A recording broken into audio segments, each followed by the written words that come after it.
اسی طرح ایک مکہ کے رہنے والی خاتون تھی، بوڑھی عورت، گھر سے باہر نکل گئی، بستر باندھا، بستر باندھ کے چوراہے پہ آ کے بیٹھ گئی، گھر والوں کو چھوڑ کر آ گئی۔ تو لوگوں نے کہا کہ اماں کیا ہوا؟ کہتے ہیں کہ بابا میں جو اپنے گھر سے باہر اس لیے بیٹھی ہوں کہ ایک مکہ میں جادوگر آیا ہے، وہ ایسا جادوگر ہے کہ جس کو یہ دیکھتا ہے اس کا ایمان چھین لیتا ہے، جو اس کو کوئی دیکھتا ہے اس کا ایمان بھی چھین لیتا ہے، جس سے بات کرتا ہے اس کا ایمان چھین لیتا ہے، جس کو دیکھ لیتا ہے اس کا ایمان چھین لیتا ہے، جو اس کے کالی زلفوں کو دیکھتا ہے وہ فریفتہ ہو جاتا ہے، جو اس کی باتوں کو سنتا ہے وہ بھی فریفتہ ہو جاتا ہے۔ کہتی ہے کہ میں اس ڈر کی وجہ سے اپنے گھر سے باہر آ گئی ہوں کہ زندگی بھر میں نے اپنے خداؤں سے وفا کی ہے کہ اب زندگی کے آخری حصے میں اپنے خداؤں سے جفا نہیں کرنا چاہتی، اس جادوگر کے ڈر سے میں یہاں آ گئی ہوں، اب میں یہیں رہ کر زندگی گزاروں گی۔ اتفاق سے ایک دن ایسا آیا کہ حضور علیہ السلام کا گزر وہاں سے ہوا۔ حضور نے فرمایا کہ اماں آپ کو میں آگے تک چھوڑ دوں، کیونکہ اس کے بعد جو گٹھڑی تھی نا کافی وزنی تھی، بڑی بوجھل تھی۔ حضور نے وہ اپنی پشت پر اٹھائی اور حضور آگے آگے چل دیے، وہ بوڑھی بھی چلتی جا رہی ہے۔ چلتے چلتے آپ عورتوں کی عادت ہوتی ہے کہ جب کہیں پر راستے میں سفر کر رہی ہوتی ہے تو کسی نہ کسی سے باتیں کرتی ہیں، اور بات شروع ہوئی، گفتگو شروع ہوئی۔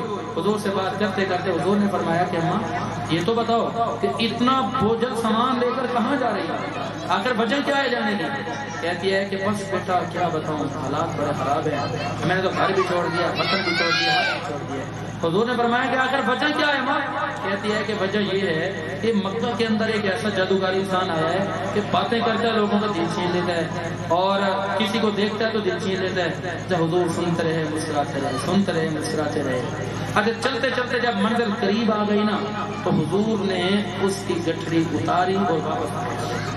اب وہ عورت کہتی ہے محمد، ذکر محمد۔ اب یہ قانون سن لیجئے، جس نے میرے مصطفیٰ کا نام ایک مرتبہ لے لی اللہ اس کو کافر نہیں رہنے دیتا۔ اچھا اگر ہو ہی مسلمان اور مسلمان مومن ہو، نام محمد لے تو پھر اس کو کتنا فائدہ ہوتا ہے؟ اس عورت نے کہا کہ نام کیا ہے؟ حضور نے فرمایا کہ آپ کو نام نہیں بتاؤں گا۔ وہ کہتے ہیں کہ اچھا اتنا تو بتاتے جاؤ کہ تم کہاں سے آئے ہو، تاکہ کوئی اگر پوچھے گا نا کہ میں نے وطن کیوں چھوڑا تو میں یہ بتاؤں گی کہ اس شخص کی وجہ سے وطن چھوڑا، اور جس جگہ پہ ایسے جادوگر رہتے ہیں وہاں پر تمہارے جیسے نوجوان بھی رہتے ہیں، تمہارے جیسے اللہ کے پیارے بھی رہتے ہیں۔ اچھا حضور علیہ السلام نے ارشاد فرمایا کہ اماں پھر میرا تعارف سنو، پھر میرا تعارف سنو۔ حضور نے تعارف کیا کروایا؟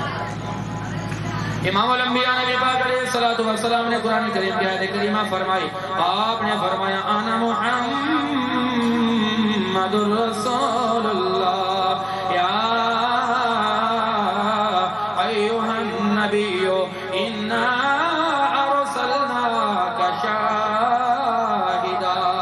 میرے آقا نے ارشاد فرمایا اے اماں جان میرا تعارف سنتی ہو تو سن لو، مجھے اللہ نے بال عطا فرمایا، فرمایا واللیل اذا یغشا، اللہ کریم نے مجھے چہرے کا نور عطا فرمایا، فرمایا والضحی، اللہ نے مجھے سینہ عطا فرمایا، فرمایا الم نشرح لک صدرک، اللہ نے مجھے گردن عطا فرمائی، فرمایا ولا تجعل یدک مغلولۃ الی عنقها، اللہ نے مجھے یہ ہاتھ عطا فرمائے، اللہ نے فرمایا ید اللہ، اللہ نے مجھے محمد بنایا، پھر محمد بنا کے یوں فرمایا لوگوں میں خدا ہوں اور محمد میرا مصطفیٰ ہے۔